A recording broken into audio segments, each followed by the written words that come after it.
Hello friends, welcome back to the series of Spring microservices, and in this series we are going to create a Spring config server.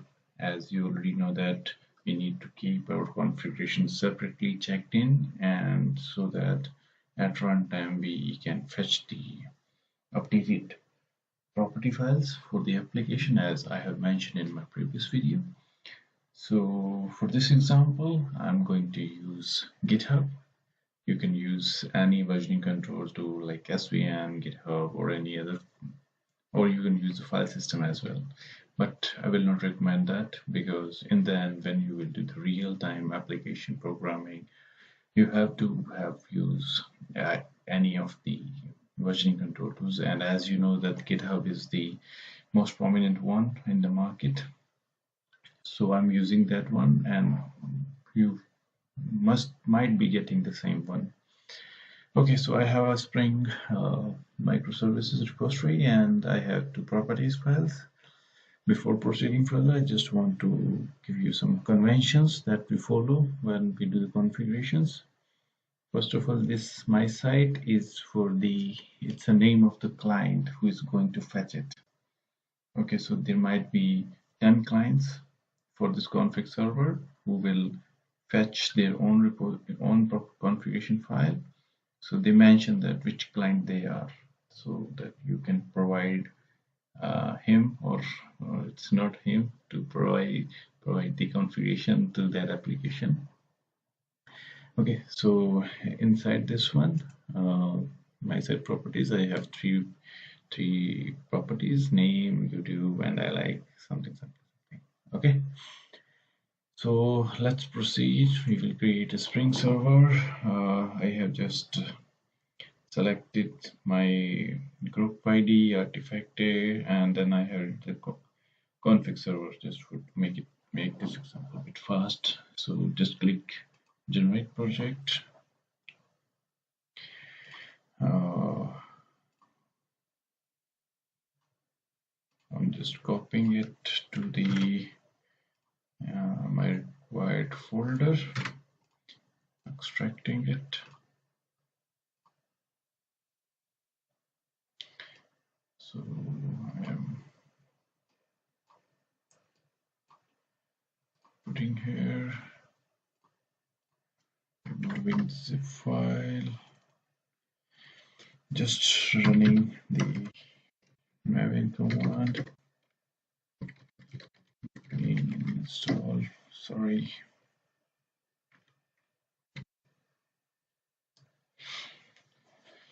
So after that I will import this project into Eclipse, and then we will do a small tweaking, and then our server will be up. It's very simple. There are not many steps in that one. So in this one I am opening a project. Go to YouTube config server, select it, finish. Okay, let's see the structure of our application. It's this one, and to make it config server we need to write enable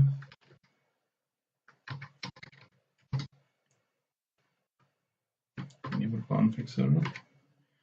That's it's nothing much to do here. We just need to add some property files. First of all, I recommend that for every server the name should be there, spring.application.name.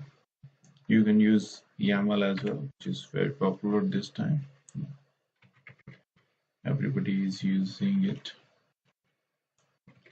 My site -server. Other file is the port on which I'm going to run the server. So this is server port is equal to, I'm choosing 8888 for minutes. The next thing is a bit important, where we will mention that our repository name spring.cloud.config.json.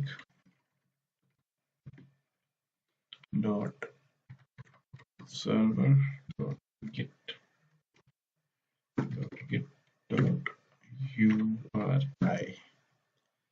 Okay, for this particular, we need to fetch the repository, and you can go to here and clone or copy it from here, and then paste it here. That's it.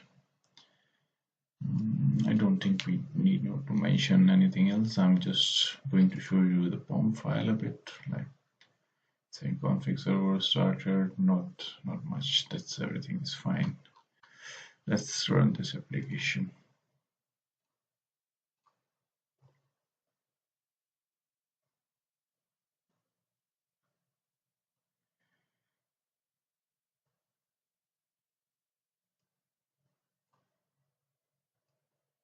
So it's running now.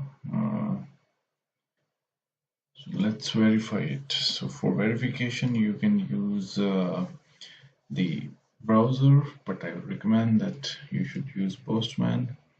So for that, you need to write HTTP